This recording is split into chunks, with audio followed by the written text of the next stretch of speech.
before that. So annoying. Fantasy football is the worst. But you know what is the best? What? Boardacious. Where we're talking about board games. You may think they're boring, but we think they are boardacious. Yeah, I guess so. We got Adam Kenny, my brother. This is Travis Kenny. Got Adam Kenny on the mic. Hey, yo. He's talking about board games. I'm telling you, this dude is a board game guru. Go check him out on Board Game I'm Layout. really not. He is. He's just being humble. Board Game Layout, Instagram. You can see the different 2-minute, 1-minute videos of him talking about these different types of board games that we're going to mention. He's going to mention. All I know is Sorry, Trouble, and Shoots and Ladders. But Adam knows everything else. Sorry. Shoot. Trouble. Trouble on the horizon. So, which is a great board game. I got a monopoly on all this information. I'm going to tell you guys a board game, a little sneak peek of a board game that I've played that Adam doesn't know about. Oh. Yeah, it's pretty sweet. Which one is it? It's going to be later. We'll talk about it later, okay? Ooh. This is for all those people out there that are listening. I heard of a game called Twister. Is it that one? Or is it the other one? No, that's a real game. We talked about it last podcast, okay? Oh, that's right. These are all real games that I talk about. They are not made up. I'm excited. They're definitely not made up. Cool. Definitely. Awesome. Okay, so what are we doing? So what we're going to do is we're in 2010 to 2019. Oh, it's the decade, right? It's our decade, and we're moving into 2020. And we need to talk board games. For board games, what was the game changer? Or did you want to talk about your best top 10 list of the board games that were released from 2010 to 2019? So, how do you want to handle this one? The prompt that was given to me via text message by me from your producer, let me check my text message, was, what if we do the top 10 board games of the decade, but organize them like one for each year? Yes, the best one for 2010, best one for 2011. So, and then after all of that, I want you to tell me your favorite board game. Okay, from that list? From that list. Okay, so 2010. 2010. So let me just say, around 2010, I wasn't really, I was starting to get into board games, but I wasn't really super into them. Sure. It was really around 2012 that I started getting into games. 2010, my choice for the best game of 2010 comes as no surprise. Settlers. So we'll just skip it. No, Settlers came out in like 1995. Settlers of the Horizon. No, it's Seven Wonders. And Seven Wonders was the big... Have you played that, Seven Wonders? I think I played it once with you. It's I don't own it. So if we played it somebody else's copy. But never mind. All right. So Seven Wonders is essentially a game. It was like the first big card drafting game.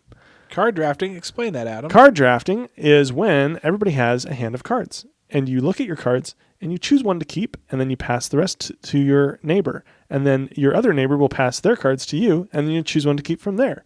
And so eventually everybody's going to have what they feel what they chose from what they could choose from.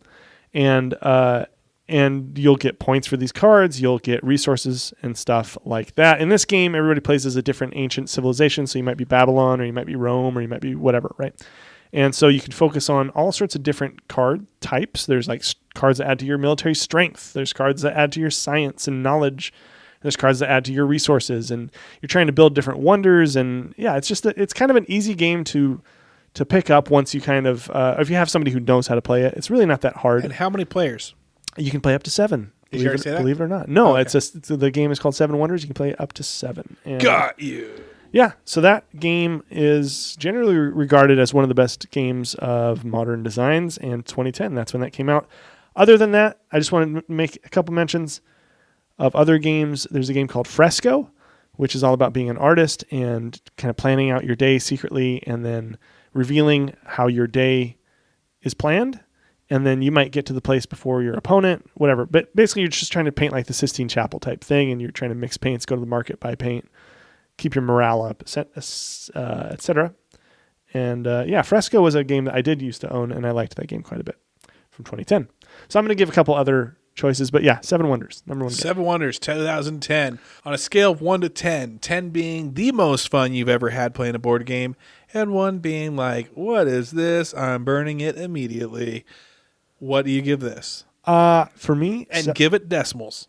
okay, good. I was going to. I'd say this is like a 7.75 for me. 7.75, 2010. All right. 2011. 2011, the board game of the year for 2011 is Castles of Burgundy. It sounds super boring. It actually looks horrible too. Castles of Burgundy. Burgundy. Ron Burgundy. The same people that gave you the streets of turquoise. Yes, that's exactly. And if it's same, And if you didn't like that, you got the docks of Rosero. and the pits of red. Or you can look at the mountains of yellow-green crayon, the worst crayon in the world. Or the snowy peaks of yellow. Guys, I just told a joke that I had to cut out because we are edgy on this podcast. But you know, we're so edgy. But we respect the the audience as well. Yeah. So, anyways, 2011 Castles of Burgundy. It's a super boring looking game. It doesn't sound very interesting. Everybody is like has an estate. It's like this little map that they have in front of them, and you're going to roll dice. And on the main board, you're going to choose little tiles, and you're going to place them on your board. I'm not really explaining this very well. Basically, you roll dice, you get numbers. So you might have a 2 and a 5. Out on the board, in the 2 section, is a tile, and it's like a little castle, or it might be a little town, or it might be like a pasture. And then with the other die, you could spend, okay, I rolled a 5, so I can place it on my map in one of the spaces that's labeled 5. And then when I place it, it's going to get me points. It's going to get me some sort of special ability. Anyways, there's other things you can do with your dice. You can get workers that can change your dice from a 2 to a 3 or a 5 to a 4 or whatever. So you kind of build. It's a building game. You're trying to build up, but it's also what's called a point salad. So for those people who are not into board games, who've never heard this term before, a point salad is a game where you're going to constantly be scoring points for doing all sorts of different things. And it is like you can do the smallest thing in the world and you'll get points. So it's not one of these games where at the end you're like, okay, I got 11 and you got 13. It's like I got 210 and you got 175 or something like that. Wow, that's a lot of points. But it's a really fun game. Point salad. Me and my friends, when we've played it before, whenever we score points, we'll say point salad, point salad, point salad. And then eventually we weren't friends. That is Boardacious. Thank you. That's the Boardacious thing you guys can start saying is point salad, point salad, point salad. So if you're watching, for those people who don't relate to this at all, if you're watching a baseball game or a football game and there's lots of points happening, just start cheering point salad, point salad. And some other games from that year that are I like that. Yeah? Yeah, I'm gonna change my team name fantasy football to Point Salad. Point Salad, do it. Other games that are notable from that year, Mage Knight. It's like an adventure game. You're kind of going around and you're like destroying towns and gotcha. Eclipse. It's a really good like space game. Sounds like a cool name. King of Tokyo is awesome. Have you played King of Tokyo? King of Tokyo. That's the one where you play with beasts like Godzilla. Yeah. And I played that, and actually I had another one just come out recently, I want to say, or maybe somebody else posted about it. Eric Chilson, I think, did, or posted in Facebook land of this like new version of Kings of Tokyo. King of Tokyo did have a reprint like 3 years ago. Where it had a new look. But anyways, yeah, King of Tokyo, real good. And then Travis, you and I, we play a game from 2011 called A Few Acres of Snow. That's what's from 2011? 2011. And dude, yeah. That's a sick game. Is it even in print anymore? No, it's not. It's out of print. But you can get its spiritual successor called Hands in the Sea, although it's different. I have a copy of that. I kickstarted that because you're cool like into that sort of stuff.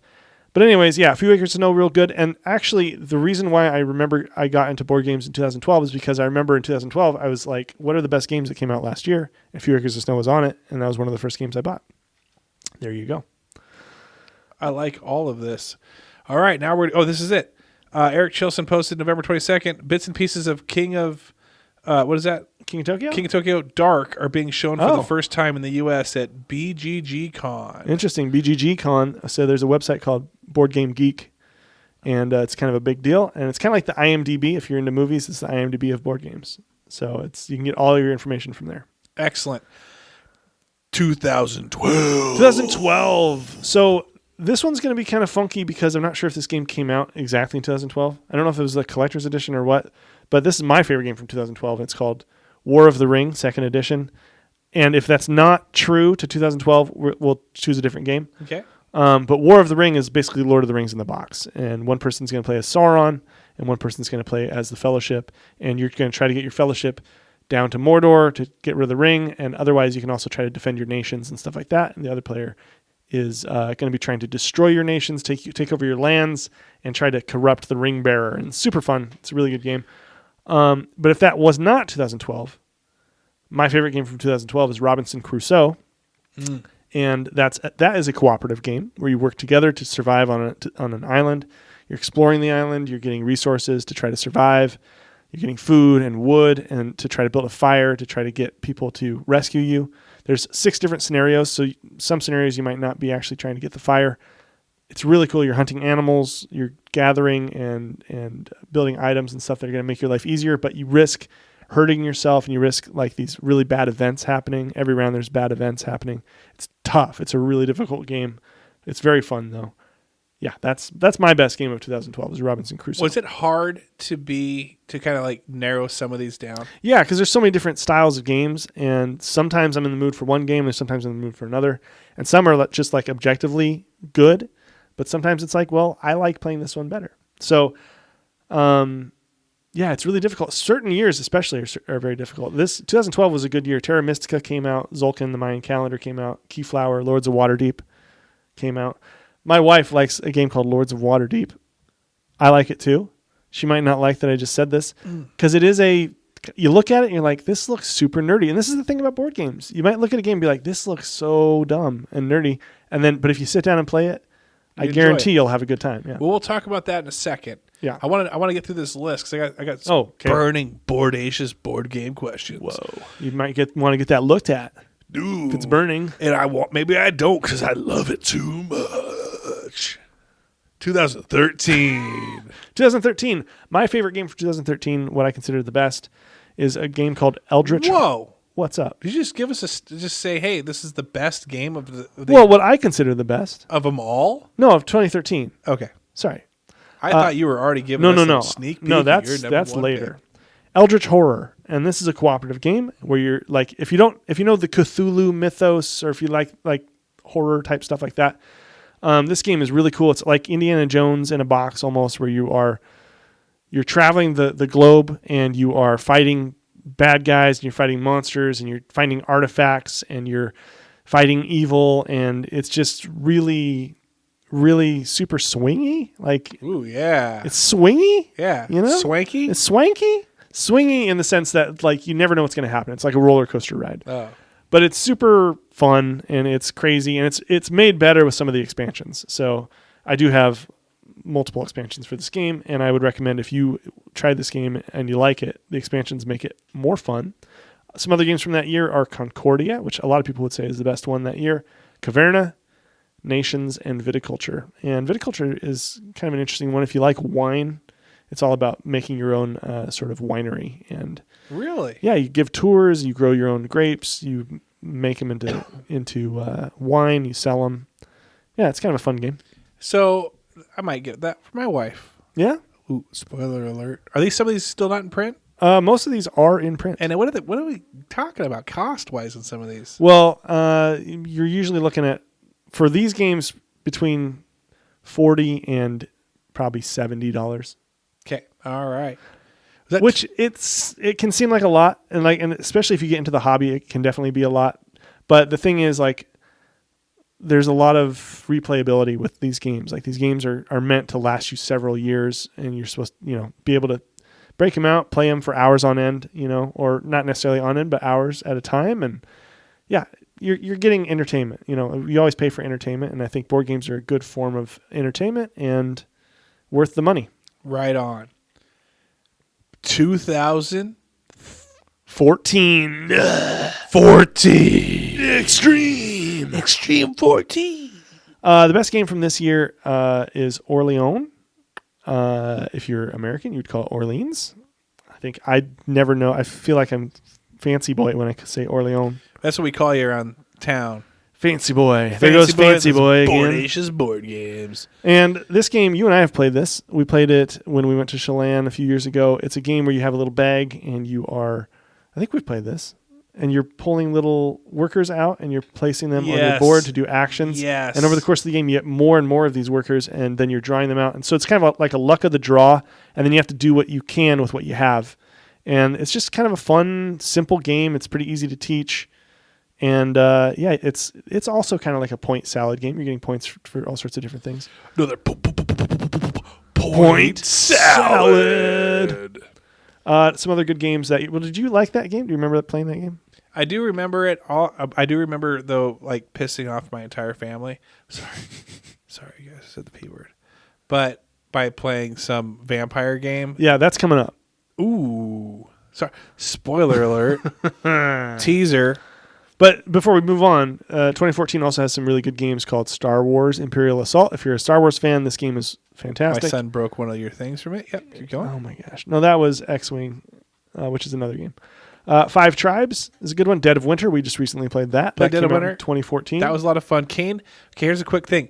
Side note, anytime I drive Kane anywhere longer than 20 minutes, he wants to play a zombie, like, choose your own adventure game where I have to tell him what the scenario is, who he's with, what he's got. He's got a backpack. He's walking along, and he'll do the same thing to me. And it gets to a point where I'm like, dude, we can't play this game anymore, man. Dad, you're in the desert. You're 20 miles away from everything. It's 2 p.m. in the afternoon. You only have a backpack. And then like he'll like bring stuff up. Like I'm like, okay, so you see a wall. It's like, where did this wall come from?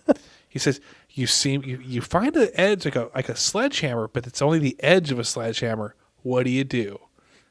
I pick it up. Yep, you pick it up. Okay. And you're walking along. What are you going to do with the sledgehammer head? I'm probably going to look for cracks in the wall and hit it. Nope. You see a stick on the ground. And then you take the stick and you put like he tells you what you're going to do.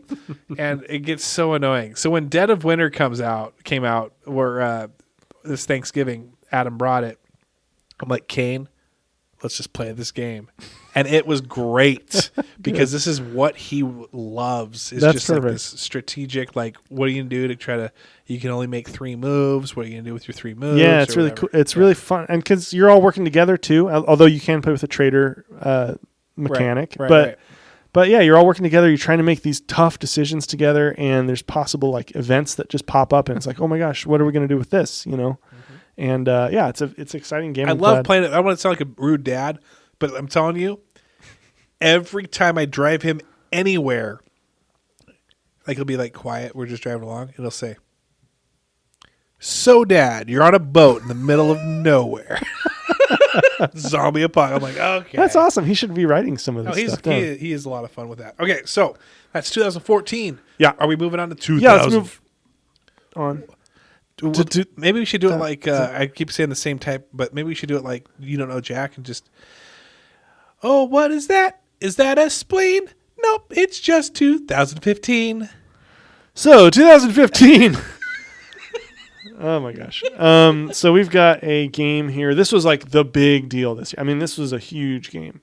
So there's a game that came out a long time ago called Pandemic, and it's a game where players are working together to knock out all these epidemics all over the world, and it's really fun. It's not that was a phone game. That was like an app you played on your phone. I don't know. Is it a board game too? Yeah. Well, there's a game called Pandemic. Yeah, you're trying to do that. You're working together, and anyways, it's a really good, really fun game. In 2015, they came out with Pandemic Legacy. And the idea here is that over the course of 12 to 24 games, the game changes. So you play a game, and then after that game... I've always wanted a game like this. Keep going. Yeah, I love this. You unlock a box, and depending on how things go, you unlock a box, and now you have new components, you have new cards, you have new abilities, there's more challenge on the board, and so it tells this whole storyline over the course of, in the game, what's called a year. And every month, like January, February, whatever, every month you have 2 chances to hopefully win. So that's why I say 12 to 24 times you'll play the game. But the game at the beginning is totally different from the game at the end. Has the same sort of central mechanisms, but what you're doing changes, what's happening on the board changes. Yeah, it's a really cool game. Yeah. What's the runner-up to that? So other games in this year, Through the Ages, which is probably I don't know, that's right up there as one of my favorite games. Food Chain Magnate, where you're running a food chain, you're trying to outsell your competitors. Blood Rage, The Gallerist, Codenames, which I mentioned on the last podcast, and then Time Stories. Wow, there's a lot. Oh, actually, and Mysterium is a good one, which is one of my wife's favorites. And Fury of Dracula, which is the game that you and I played forever and ever. That took like 8 hours. It was like 3.5, but still. So 2015 sounds like it was actually quite a good board game year. That was one of the best, yeah, for sure. Is that when things started like clicking for board games? Would you like when you got into said 2012, but you did obviously these things aren't there yet. I think what happened in 2015, kind of around that time, obviously like the internet, social media has been around for a while, but it's like YouTube. I don't know if you remember, YouTube in 2012 is a lot different than it is now. Sure. And so YouTube really became a thing. Kickstarter became a thing. Board games, like the industry totally doubled and tripled over this course of time. And so, yeah, it's when all the components started getting really good, all the designs started getting really ambitious, and you had a lot of crowdfunding and a lot of kind of exciting design stuff happening right around that time. Nice. Yeah. All right, well, we're up to 2016. 2016, my favorite game is on this list is Great Western Trail from 2016. And I mentioned that in the last podcast as kind of the sleeper one. Yeah, it's a sleeper pick. I think this is the best game of that year, for sure. It's a game where you're doing a cattle drive. This is my third favorite game ever that I own. Yeah. Can you play it by yourself? No, you need at least two. Okay. Yeah. So yeah, this is a game my wife and I play occasionally. This is a game my friends will break out sometimes. And yeah, this game is just, it's like a theme that doesn't really appeal to me, but it's just a fun game of constant reward and constant strategy that pays off. And you're just kind of building an engine as you play. Other games that came out that year, I mentioned on the last podcast, Terraforming Mars. It's a really great game. And then what I would call probably the best Star Wars game. So if you like Star Wars Rebellion is phenomenal. Like one player plays as the Empire, one player plays as the Rebellion. It's a 2-player game. The Rebellion, like you have this whole map of the universe, Star Wars universe, all these different planets. And the Rebellion is going to secretly choose one of those planets as their home base. And the Empire has to try to find and locate them and try to destroy them. And there's all sorts of other stuff happening. What's that? Just a ton of... There's a lot of planets. And then over the course of the game, the Empire is going to be able to start build. Find. Both are building. Right. Empire is hugely stacked. Powerful. Yeah. And the Rebellion is just kind of trying to sabotage things here and there and trying to do different things. And you have these characters from Star Wars that you're sending out to do different things. But yeah, over the course of the game, the Empire is getting closer and closer and closer to finding the Rebellion. And the Rebellion is getting closer and closer to doing enough damage to the Empire to basically win the game before the Empire finds their base. It's really, really fun. It's a cool game. So that's 2016. 2017, the big game that year is Gloomhaven. And this is like, if you like video games and if you've ever played a game called Skyrim or any of the Elder Scrolls games or Fallout, any of these games where you video games, folks. Video games, yeah. If you've played these video games where you have a character or a party of characters, like you play with other people also. You can play this solo, you can play with other people. And they develop over the course of the game into better characters, like stronger characters, better abilities. This is that game. And there are so many scenarios in this game. Like, it's crazy. And so you're kind of traveling through the landscape and you're finding different quests, and it's like the nerd game, and it's really fun. It's got a lot of good strategy. There's basically all these cards that you're getting, and you're getting better and better cards over the course of different scenarios. Game time length usually takes around how long? So each game or each scenario, I would say, takes about an hour and a half, and there's 96 scenarios in the game. So this is a game that will last you for a very long time. I've had it since it came out, or maybe since the year after it came out, and basically I've played maybe 20 scenarios, which is a long time, and I've developed a couple characters with my friends, and it's crazy. A couple other games that would come out that year were Twilight Imperium 4. We've already talked about Twilight Imperium a little bit last podcast. Gaia Project, Seventh Continent, which is a really cool like choose your own adventure style exploration game, and then a game called Azul, which is a really great family game. It's right up there with like Ticket to Ride and Catan as far as a game that you could introduce to friends. 2018. 2018, we have Root, which we just played recently. Yes, that was a lot of fun. We Root. actually talked about that for a little bit too. Yeah, Root is a really great game. That's, I think, the best game of 2018. There's other great games that came out last year. Brass Birmingham, Architects of the West Kingdom, Chronicles of Crime, and a game called Nemesis, which is just kind of like Alien, where you're on a space station and you're trying to escape this alien. But Root is really fun. If you don't know what Root is essentially you have different factions and they all have different abilities. I mean, a lot of these games are like that, but this is like you are scoring points on this. Well, you're playing on this map of.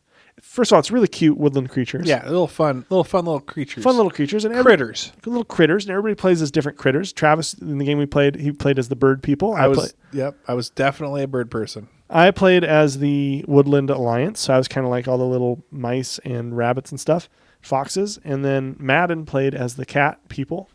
And basically, like, everybody has a whole different thing they're doing, and that will score them points. And everybody's different factions interact in ways that are really weird and funky. Like, Madden had control of the board completely at the beginning of the game. That's just the way she's set up. Travis had one little corner, but he had a lot of little birds that he could work with. And then he was trying to spread out and try to build these roosts, but he had a whole thing where he had to like plan really carefully. Like, it's just part of that group. Right. And then I had the Woodland Alliance, where I don't even start on the board at all. And I'm kind of like the William Wallace, like Scottish people who are just coming in and doing little rebellions and popping up and destroying. And he ended up winning. How cool is that? And I won. A lot of fun. It was really great. A lot of fun playing a guy who always plays board games because he always wins. It was great. It was a lot of fun. So that's 2018. 2018. Now, Adam. Well, 2019. We're going to do 2019. I know. Just a second. Sorry. Okay. Sorry. I'm sorry. This is this year. This could change. This could direct where 2020 and 21 and 22 are going to go. That's a lot of pressure. We have no clue what holds us. What holds. We have no clue how to say this sentence. Yeah, I'm wondering. I'm waiting. What is held in 2020, but it all is determined by 2019. Okay, that was terrible. 2019. Hold on, wait. Hey. Yeah. 2019. All right. So the funky thing for me about 2019 is I haven't played any new games. Shut up. I haven't played any new games. Is it because now? Here's the thing. Is it because how people that buy guns, their spouse kind of looks at them like, "Oh, you bought another gun." Nope. Or is it like when someone's working on their car? Oh, you got another car part. No, it is strictly financial responsibility. So this year has been the year you got the of new Dave Ramsey board game. I did.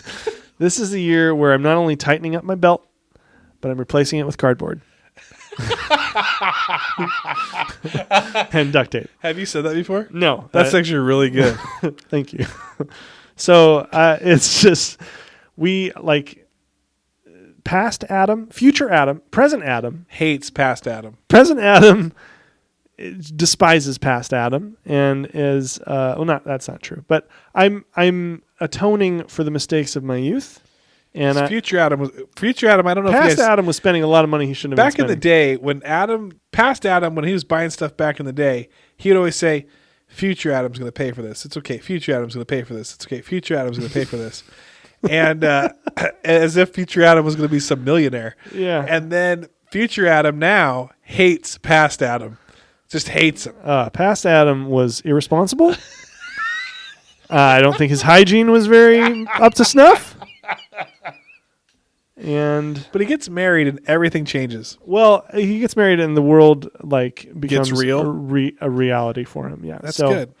So this year, 2019, I haven't played. I haven't bought any new games. But the reviews you've read, so the things that you're on your wish list. Yeah, well, not number one on my wish list, but this is the big release of the year's Wingspan, and then I don't really understand this game that much yet. I haven't played it, of course, but it's basically everybody is dealing with bird. I think everybody's running like a bird refuge or something. Some of these birds in these board games. Well, that's what I was talking about last time. Oh, birds in the root. Yeah. Bird game. Bird game. So anyways, I don't know how it works, but basically you're getting lots of birds and they give you special abilities. Sounds Boardacious. The game I'm really looking forward to getting is called Maracaibo, and that's by the guy who did Great Western Trail. Which is also the same guy as Pfister. Alexander Pfister. There we go. The guy who designed Root came out with a game called Pax Pamir, 2nd edition, and I have not played that, but that's been a big release. Paladins of the West Kingdom. Have you played anything that's come out in 2019 from friends? Because any friend picked them up. No. A full year of Full year of nothing new. Wow. Just like envying all the people on Instagram. That's cool, though. Have you watched some videos and stuff like that? Oh, yeah. I still watch videos. Pop just some to, popcorn, just to just know sit what's back, there. just go, that looks fun. Yeah, pretty much. Okay, so we'll keep going. Sorry. You Well, that's it. So that's 2019. 2019. Okay, so right now, real quick, Yeah. best one of the entire decade. This is, give me the top 3, third place first. Okay. Now, is this like third place of the decade? Is this based on my personal opinion, like what my favorite is, or like what is generally regarded? No, your as? favorite. Yeah, this is Adam's. This is Boardacious. Okay, so this order could change. It's favorites. The tastes change. Tomorrow I could have a whole different answer for you. But looking at this list, I know I'm infuriating you right now. That makes no sense. What are you talking about? I understand that you have to say that. Right, I know, but maybe somebody out there, not quite as sharp as you, but better looking, I'm sure, might be thinking to themselves, well, what's the deal? All right, board game. Boardacious.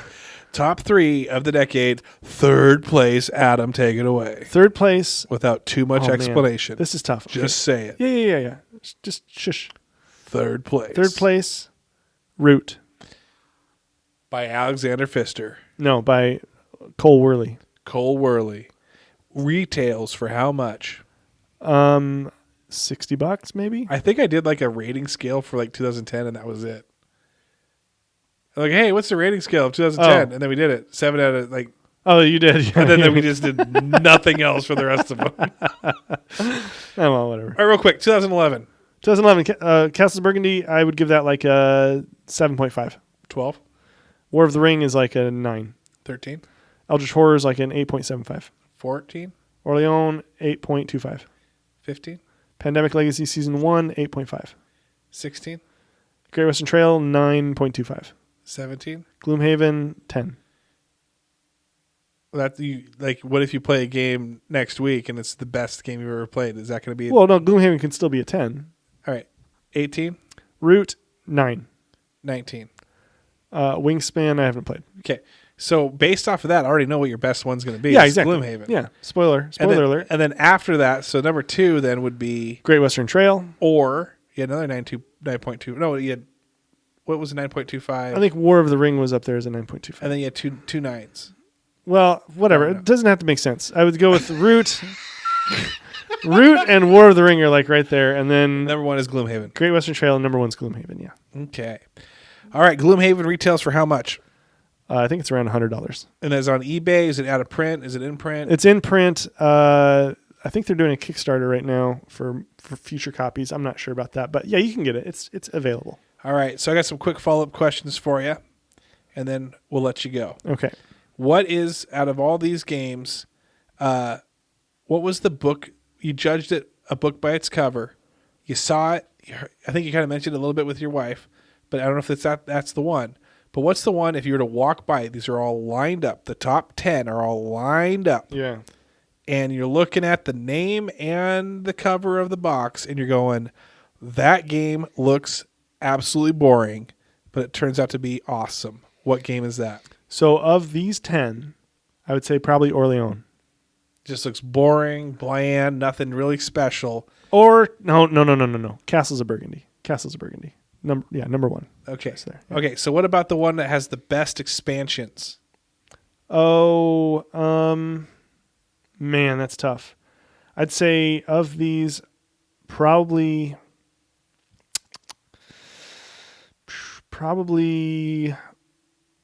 Root or Eldritch Horror.